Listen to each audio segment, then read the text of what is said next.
Settlement deed അല്ലെങ്കിൽ ഇഷ്ടദാനം ഇങ്ങനെ കിട്ടുന്ന സ്വത്തുവകകൾ എഴുതി തന്നയാൾക്ക് പിന്നീട് നിങ്ങളോട് പറയാതെ റദ്ദ് ചെയ്യാൻ കഴിയുമോ?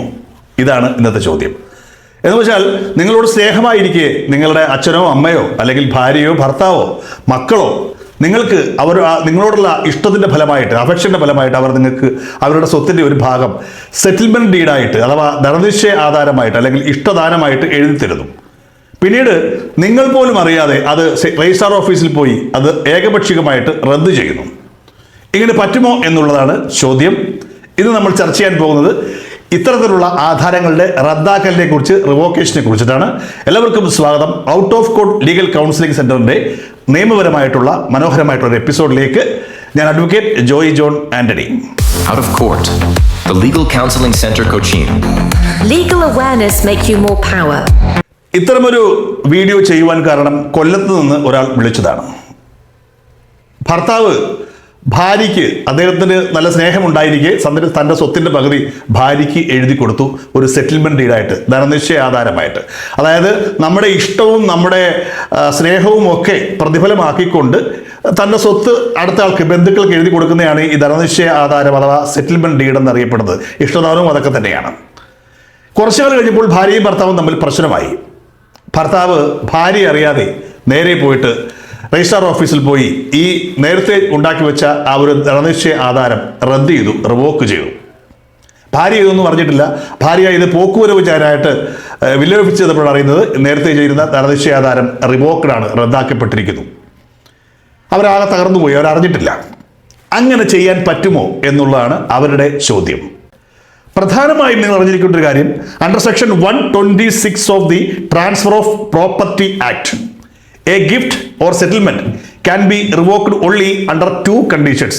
2 കണ്ടീഷൻസുകളിൽ മാത്രമേ അവർക്കത് റിവോക്ക് ചെയ്യാൻ പറ്റുള്ളൂ. ഒന്ന്, mutual consent of both donor and Doni, അതായത് കൊടുക്കുന്നയാളും വാങ്ങുന്നയാളും തമ്മിലുള്ള ഒരു മ്യൂച്വൽ അണ്ടർസ്റ്റാൻഡിംഗ് ഉണ്ടെങ്കിൽ ഓക്കെ, അത് റിവോക്ക് ചെയ്യാം. അത് രണ്ടുപേരും പോകേണ്ടി വരും രജിസ്ട്രാർ ഓഫീസിൽ, അത് ഏകപക്ഷീയമല്ല. ഓക്കെ. രണ്ടാമത്തത്, ഈ ഒരു സെറ്റിൽമെന്റ് ഡീഡ് ഉണ്ടാക്കിയിരിക്കുന്നത് ഏതെങ്കിലും രീതിയിലുള്ളൊരു ഇൻഫ്ലുവൻസിലാണ്, ഒരു അൺഡ്യൂ ഇൻഫ്ലുവൻസ് ഇതിനകത്തുണ്ട്, അല്ലെങ്കിൽ ഒരു ഫ്രോഡ് ഉണ്ട്. അങ്ങനെയാണെങ്കിൽ ആ നേടിയ ആള്, അതായത് ഇത് കിട്ടിയ ആള് അങ്ങനെ ഒരു ഫ്രോഡിലൂടെയാണ് നേടിയതെങ്കിൽ തീർച്ചയായിട്ടും ഇത് റിവോക്ക് ചെയ്യാൻ പറ്റും.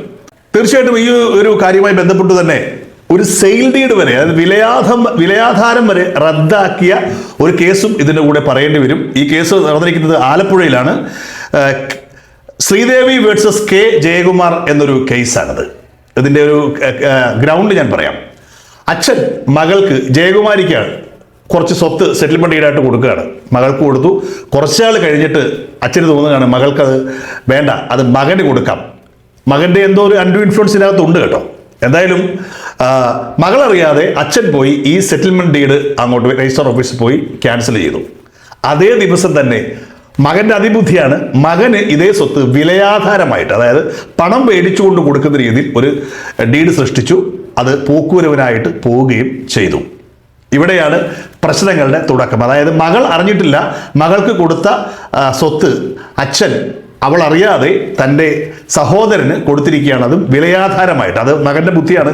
ആരോ പറഞ്ഞു കൊടുത്തു, വിലയാധാരം കൊടുത്തു കഴിഞ്ഞാൽ പിന്നീട് അത് റദ്ദാക്കാൻ പറ്റില്ലെന്ന്.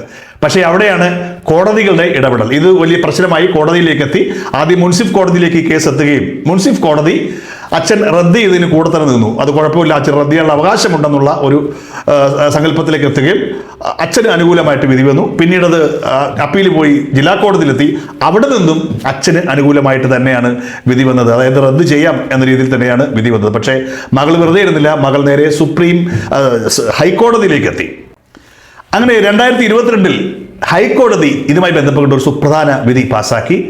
മകളാണ് ശരി. കാരണം അങ്ങനെ അച്ഛൻ ഇഷ്ടത്തോടുകൂടി എഴുതി കൊടുത്ത ഒരു പ്രോപ്പർട്ടി അവൾ ആ പ്രതീക്ഷയിലിരിക്കുകയാണ്. അവൾ അറിയാതെ അത് കോടതി വഴിയല്ലാണ്ട് സബ് രജിസ്ട്രാർ ഓഫീസ് വഴി ചെയ്യാൻ പാടില്ലായിരുന്നു, ഏകപക്ഷീയമായിട്ട് ചെയ്യാൻ പാടില്ലായിരുന്നു എന്ന് പറഞ്ഞുകൊണ്ട് ചെയ്തത് ഓൾറെഡി ആ റദ്ദാധാരം ക്യാൻസൽ ചെയ്തു. അതോടുകൂടി തന്നെ ആ സെയിൽ ആധാരവും, അതായത് സെയിൽ ഡീഡും ക്യാൻസലായി. അതായത് മകന് കിട്ടിയ വിലയാധാരവും ക്യാൻസലായി. നോർമലി സാധാരണ കേസുകളിൽ വിലയാധാരങ്ങൾ ക്യാൻസൽ ചെയ്യാനുള്ള സാധ്യതകൾ വളരെ കുറവാണ്, ഒരു തേർഡ് പാർട്ടിക്ക് എഴുതി കൊടുക്കുന്നതാണ്. പക്ഷേ ഈ കേസിൽ കോടതിക്ക് ബോധ്യപ്പെട്ടു ഇതിനകത്ത് ചില കളികളൊക്കെ നടന്നിട്ടുണ്ട്. അങ്ങനെ വിലയാധാരം കൂടെ റദ്ദ് ചെയ്യപ്പെട്ട ഒരു കേസാണ് ഈ പറഞ്ഞ ജയകുമാരിയുടെ കേസിൽ ഉണ്ടായിരിക്കുന്നത്. സ്വാഭാവികമായിട്ടും സ്വത്ത് പോകുന്ന കണ്ട മകൻ നേരെ സുപ്രീം കോടതിയിലേക്ക് വെച്ച് പിടിച്ചു. സുപ്രീം കോടതിയിലും സെയിം ഇത്തരത്തിലൊരു വെർഡിക്റ്റ് ഉണ്ടായി. ഹൈക്കോടതി പറഞ്ഞത് അക്ഷരത്തിൽ സംഭവിച്ചു. ഒരുപാട് ഘോരമായിട്ടുള്ള വാദപ്രതിവാദങ്ങൾ നടന്നു. അവിടെ നമ്മളുടെ ഭരണഘടന വരെ ചോദ്യചിഹ്നമായി എന്നാണ് പറയപ്പെടുന്നത്. അപ്പോൾ അവിടെയൊക്കെ അതിന് ഒടുവിൽ ഹൈക്കോടതിയുടെ വിധിയെ അംഗീകരിച്ചുകൊണ്ട് സുപ്രീം കോടതിയും വിധി പാസ്സാക്കി. ഇത്തരത്തിൽ നിങ്ങൾ ഒരു സെറ്റിൽമെന്റ് ഡീഡ് എഴുതി കൊടുത്തിട്ട് അത് റിവോക്ക് ചെയ്യണമെങ്കിൽ നേരത്തെ പറഞ്ഞ കണ്ടീഷനുകൾ അല്ലെങ്കിൽ കോടതി മുഖാന്തരം രണ്ടുപേരും അറിഞ്ഞുകൊണ്ട് ചെയ്യാം. കോടതിയിലേക്ക് നിങ്ങൾ നീങ്ങുക, ഒരു സിവിൽ കോടതി വഴി മാത്രമേ നിങ്ങൾക്ക് അത് മുന്നോട്ട് പോകാൻ പറ്റുള്ളൂ എന്ന് പറഞ്ഞുകൊണ്ടാണ് ആ ഒരു കേസ് അവസാനിച്ചത്. ഇതുമായി ബന്ധപ്പെട്ട് നിരവധി പ്രീസിഡൻസുകൾ ഈ കേസുകളിലുണ്ട്, ഒരുപാട് കേസുകൾ. ഞാൻ ഈ പറഞ്ഞ ശ്രീദേവി വേഴ്സസ് കെ ജയകുമാറിന്റെ 2020 കേസിന്റെ റെഫറൻസ് ആവശ്യമുള്ളവർക്ക് സൈറ്റേഷൻ 220 KJC 589/220 കിടപ്പുണ്ട്.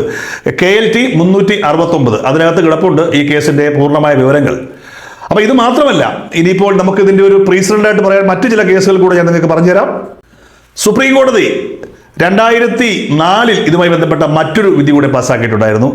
K Balakrishnan versus K Kamalam എന്ന ഒരു കേസിൽ അവിടെയും പറഞ്ഞത് തന്നെയാണ്, a settlement gift once registered and accepted cannot be revoked unilaterally. അത് ഒറ്റയ്ക്ക് ഏകപക്ഷികമായിട്ട് അങ്ങനെ ഒരു തീരുമാനമെടുക്കാൻ പറ്റില്ല എന്ന് പറഞ്ഞു. അല്ലെങ്കിൽ കൊള്ളാം, the donor must prove fraud, coercion or misrepresentation to cancel the deed. അതായത് അല്ലെങ്കിൽ ആ കൊടുത്തയാള് തെളിയിക്കണം, എൻ്റെ കയ്യിൽ നിന്ന് ഇന്ന മേടിച്ചയാള് ഇത് മേടിച്ചിരിക്കുന്നത് ഒരു വഞ്ചനാപരമായ ഫ്രോഡ് പണി കൂടെയാണ്, അല്ലെങ്കിൽ ഒരു ഭീഷണി ഉണ്ടായിരുന്നു, അല്ലെങ്കിൽ ഒരു മിസ്റെപ്രസെന്റേഷൻ ഉണ്ടായിരുന്നു എന്ന് ബോധ്യപ്പെടുത്തിയാൽ തീർച്ചയായിട്ടും ആ ഡീഡ് ക്യാൻസൽ ചെയ്യാൻ പറ്റും എന്നുള്ള ഒരു വിധി അന്നുണ്ടായിരുന്നു. ഇത് കൂടാതെ മറ്റൊരു കേസ് കൂടെ ഞാൻ പറഞ്ഞുതരാം. തിരുവങ്കടപ്പിള്ളൈ വേഴ്സസ് നവനീതമ്മാൾ 2008 വിധിയാണ്. അവിടെ ഇത് തന്നെയാണ് പറഞ്ഞത്. Section 126 of the property act applies. A gift deed can only B revoked if ഏത് കേസിലാണ്? ഈ പറഞ്ഞ പോലെ തന്നെ കോർഷൻ അല്ലെങ്കിൽ മിസ്റെപ്രസെന്റേഷൻ ഇതൊക്കെ ഉണ്ടെങ്കിൽ തീർച്ചയായിട്ടും ചെയ്യാൻ പറ്റും.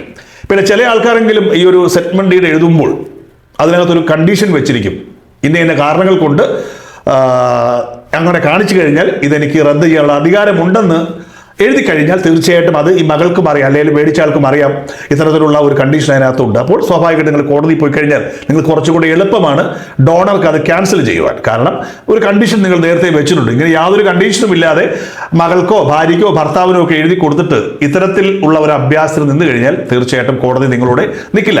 നമുക്ക് നേരത്തെ പറഞ്ഞ കേസിലേക്ക് തന്നെ പറയാം. ഇവിടെ ഈ ഭാര്യയും ഭർത്താവ് ഭാര്യ അറിയാതെ അത് റിവോക്ക് ചെയ്ത കേസിൽ എന്താണ് ഭാര്യയ്ക്ക് ചെയ്യാൻ പറ്റുമെന്നാണ് ചോദ്യം.